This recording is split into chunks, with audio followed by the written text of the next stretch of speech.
ہر قسم کی تعریف اللہ کے لیے ہے۔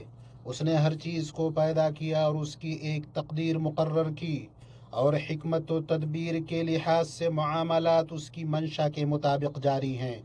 اور میں گواہی دیتا ہوں کہ ایک اللہ کے سوا کوئی معبود برحق نہیں، اس کا کوئی شریک نہیں، اور وہی بطور مددگار کافی ہے۔ اور میں گواہی دیتا ہوں کہ محمد اللہ کے بندے اور اس کے رسول ہیں۔ اللہ نے آپ کو انس و جن کی طرف خوشخبری سنانے والا، ڈرانے والا، اس کے حکم سے اس کی طرف بلانے والا اور روشن چراغ بنا کر بھیجا۔ درود اور برکتیں نازل ہوں آپ پر، آپ کے آل و اصحاب پر، اور جو درست طریقے سے ان کی پیروی کریں ان پر، اور بہت زیادہ سلامتی نازل ہو۔ اما بعد، لوگوں میں تمہیں اور خود کو اللہ کے تقوی کی نصیحت کرتا ہوں، اس لیے کہ متقی لوگ کامیاب ہوئے۔ ہر اس چیز میں اللہ پر بھروسہ کرو جس میں تم تصرف کرتے ہو، اور جان لو ہر چیز اس کے فیصلے سے ہے۔ وہ جس چیز سے کہتا ہے وہ ہو جاتی ہے۔ مسلمانوں، قضا و قدر اور اس کے خیر و شر پر ایمان رکھنا ایمان کے ارکان میں سے ایک رکن ہے، اس کے عظیم اصولوں میں سے ایک اصول ہے، جیسا کہ اس کی خبر سید الانام علیہ السلام نے دی ہے۔ اسی سے بندہ اللہ کی رضا سے سرفراز ہوتا ہے، جنتوں میں داخل ہونے میں کامیاب ہوتا ہے، اور جہنم سے سلامتی پاتا ہے۔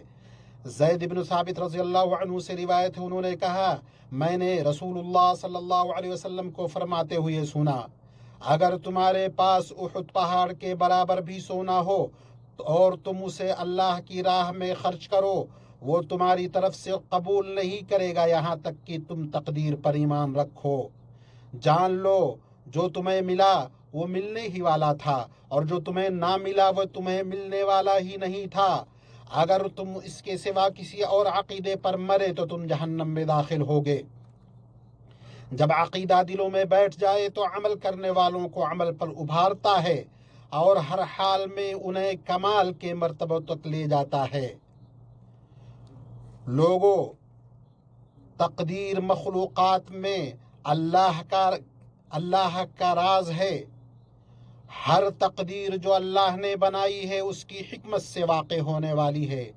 عظیم القدرت اللہ کا فرمان ہے، ہم نے ہر چیز ایک تقدیر کے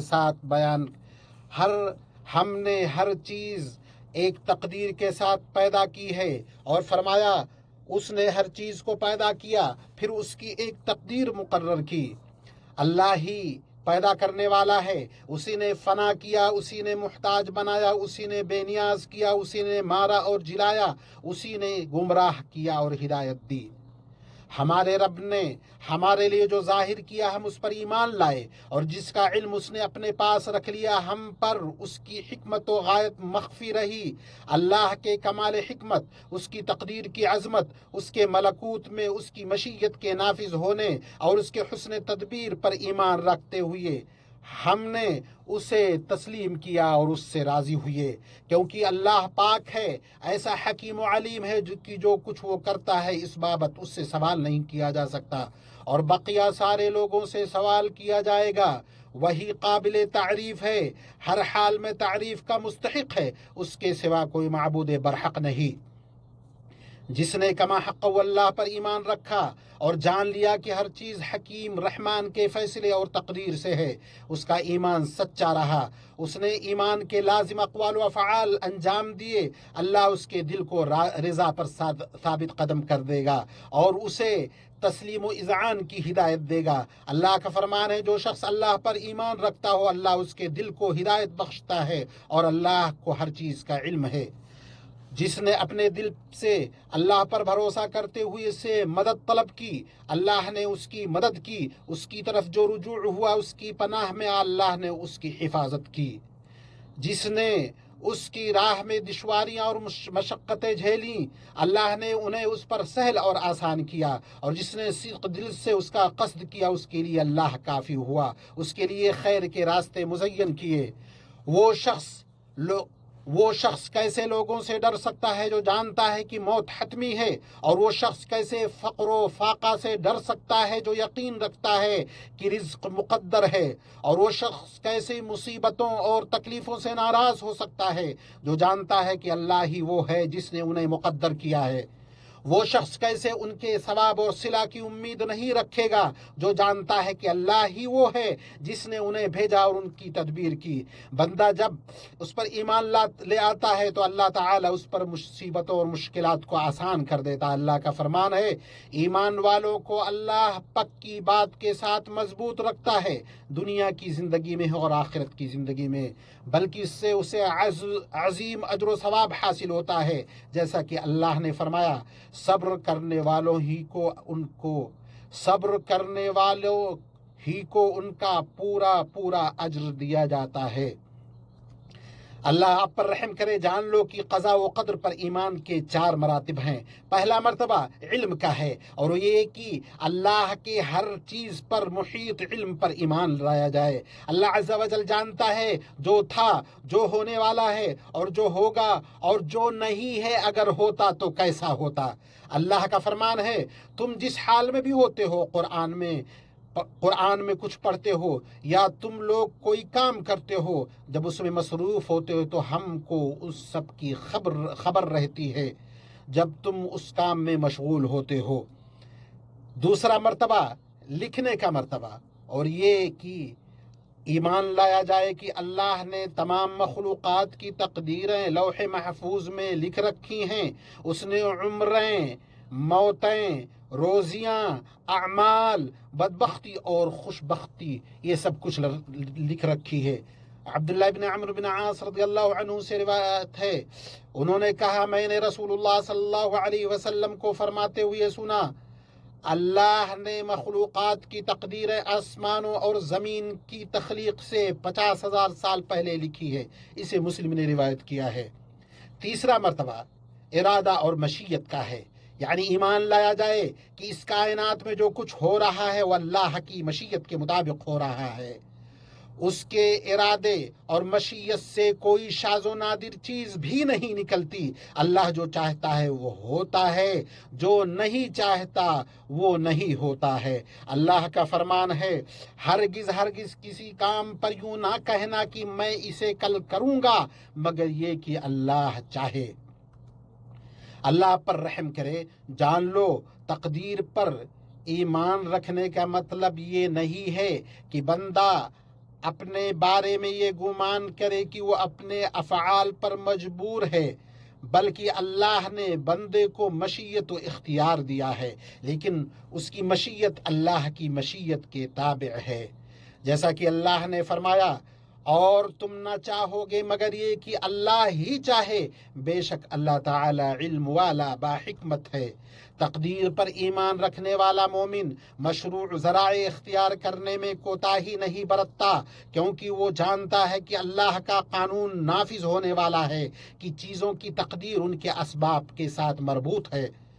قضا و قدر پر ایمان کا چوتھا مرتبہ یہ ہے کہ تخلیق کا مرتبہ، اور وہ یہ ایمان ہے کہ اللہ تعالی ہر چیز کا پیدا کرنے والا ہے، اس کے سوا کوئی خالق نہیں اور نہ کوئی رب ہے۔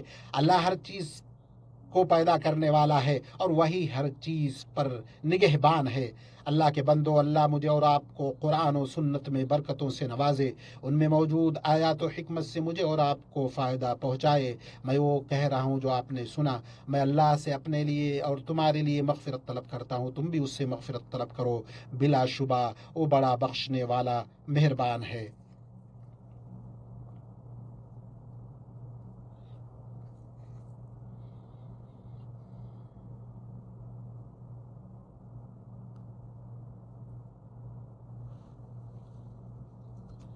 تمام تعریف اللہ کے لیے ہے، جو خوب سننے والا، جاننے والا، غالب اور حکمت والا ہے، اس نے اپنا فیصلہ کر دیا، اس کی تقدیر بندوں کے عمل سے پہلے ہی جاری ہو چکی ہے۔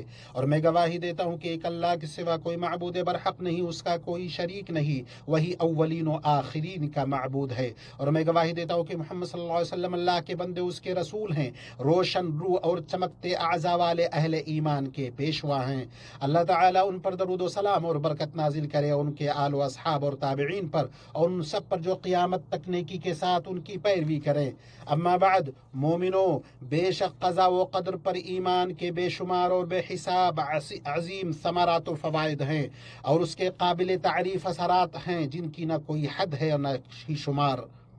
ان میں سے چند یہ ہیں، جیسے کہ اس سے راحت نفس اور اطمینان قلب حاصل ہوتا ہے، اور جو چیز فوت ہو جائے، چھن جائے، اس پر حزن و ملال نہیں ہوتا، کیونکہ مومن کسی محبوب چیز کے فوت ہونے پر اور کسی ڈراؤنی چیز کے پیش آنے پر غمگین نہیں ہوتا۔ فرمان الہی ہے، تاکہ جو چیز تم سے چھن جائے اس پر افسوس نہ کرو، اور جو کچھ اللہ تمہیں عطا کر اس پر نہ اتراؤ۔ پس جس نے یہ جان لیا کہ ہر چیز اللہ کے قضاء و قدر سے ہوتی ہے، اس پر مشقتیں برداشت کرنا آسان ہو جاتا ہے، وہ اپنے نفس کو مصیبتوں پر صبر کرنے کا عادی بنا لیتا ہے، پھر وہی کرتا ہے جو رب کائنات کو راضی کرنے والا ہو۔ فرمان الہی وہ لوگ ہیں جب انہیں کوئی مصیبت پہنچتی ہے تو کہتے ہیں انا للہ و انا الیہ راجعون، بے شک ہم اللہ ہی کے لیے ہیں، ہم اسی کی طرف لوٹ کر جانے والے ہیں۔ اور قضاء و قدر پر ایمان کے ثمرات میں سے یہ بھی ہے کہ بندہ اللہ کے حکم کے سامنے جھک جائے، اسے پوری طرح تسلیم کر لے، اور یہ جان لے کہ اس کے مولا نے جو کچھ اس کے لیے چنا ہے اسی میں بھلائی ہے۔ اللہ کا فرمان ہے، ہو سکتا ہے جو تم کسی چیز کو ناپسند کرو حالانکہ وہ تمہارے لیے بہتر ہو، اور ہو سکتا ہے تم کسی چیز کو پسند کرو حالانکہ وہ تمہارے لیے بری ہو۔ عمر بن الخطاب رضی اللہ عنہ سے نے فرمایا، مجھے اس کی کوئی پرواہ نہیں کہ میں پسندیدہ حال میں صبح کرتا ہوں یا ناپسندیدہ حال میں، کیونکہ میں نہیں جانتا کہ بھلائی اس چیز میں ہے جسے میں پسند کرتا ہوں یا اس چیز میں جسے میں ناپسند کرتا ہوں۔ اور اس ایمان کے ثمرات میں سے یہ بھی ہے کہ اللہ تعالیٰ کے تقدیروں پر قناعت اور رضامندی، ساتھ ہی جائز اسباب کو اختیار کرنا۔ ابو ہریرہ رضی اللہ عنہ سے روایت ہے کہ رسول اللہ صلی اللہ علیہ وسلم نے فرمایا، اللہ نے تمہارے حصے میں جو رکھ دیا ہے اس پر راضی ہو جاؤ، تم لوگوں میں سب سے زیادہ غنی و بے نیاز ہو جاؤ گے۔ اور ان فوائد میں سے یہ بھی ہے کہ دل حسد، کینہ اور بغض سے پاک ہو جاتا ہے، کیونکہ یہ سب دل کی بری بیماریاں ہیں جو انسان کو اللہ تعالیٰ کی تقدیروں پر اعتراض تک پہنچا دیتی ہیں۔ ابو ہریرہ رضی اللہ عنہ سے روایت ہے کہ رسول اللہ صلی اللہ علیہ وسلم نے فرمایا، اس کی طرف دیکھو جو تم سے کم تر ہے، اس کی طرف مت دیکھو جو تم سے برتر ہے، اس طرح تم اپنے اوپر اللہ کی نعمت کو حقیر نہ سمجھو گے۔ اسے مسلم نے روایت کیا ہے۔ اور ان فوائد میں سے یہ بھی ہے کہ آزمائش کے وقت صبر کرنا اور نعمت پر شکر ادا کرنا۔ صہیب رضی اللہ عنہ سے روایت ہے کہ رسول اللہ صلی اللہ علیہ وسلم نے فرمایا، مومن کا معاملہ تعجب خیز ہے، اس کا ہر معاملہ خیر ہی خیر ہے، اور یہ خصوصیت کسی اور کے لیے نہیں سوائے مومن کے۔ اگر اسے خوشی پہنچے تو شکر کرتا ہے، اور یہ اس کے لیے بہتر ہوتا ہے، اور اسے تکلیف پہنچے تو صبر کرتا ہے تو یہ بھی اس کے لیے بہتر ہوتا ہے۔ اسے مسلم نے روایت کیا ہے۔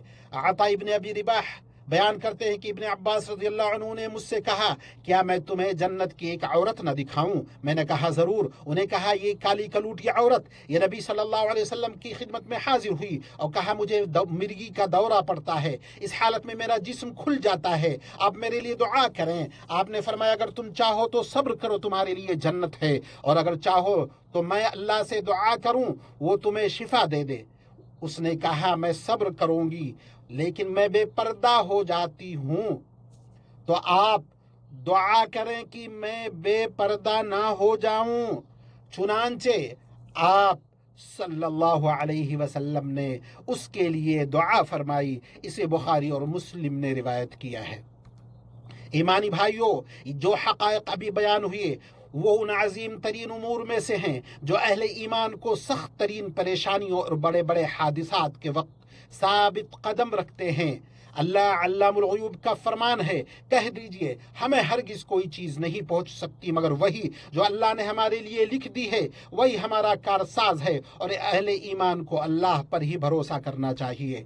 اللہ کے بندو، اللہ کا تقوی اختیار کرو، ان لوگوں میں سے بن جاؤ جنہیں جب آزمائش پہنچتی ہے تو صبر کرتے ہیں، جب نعمت ملتی ہے تو شکر ادا کرتے ہیں، جب گناہ سرزد ہو جاتا ہے استغفار کرتے ہیں۔ اس طرح تم دونوں جہانوں میں سعادت، نجات اور کامیابی سے سرفراز ہوگے۔ اتنی بات ہوئی اور تمام مخلوقات میں چنیدہ اور سید الانبیاء والمرسلین پر درود و سلام بھیجو، جیسا کہ اللہ عز و جل نے تمہیں اس کا حکم دیا ہے۔ بے شک اللہ اور اس کے فرشتے اس نبی پر درود بھیجتے ہیں۔ اے ایمان والو، تم بھی ان پر درود و سلام بھیجو۔ اے اللہ، درود و سلام اور برکت نازل کر رسول امین پر، ان کے پاک باز اہل خانہ پر، ان کی بیویوں امہات المؤمنین پر۔ اے اللہ، چاروں خلفائے راشدین ابو بکر، عمر، عثمان و علی سے تمام صحابہ کرام، تابعین اور قیامت تک ان کے پیروکاروں سے راضی ہو جا، اور ان کے ساتھ ہم سے بھی راضی ہو جائے اپنے عفو و کرم سے اور احسان سے، اے کرم الاکرمین۔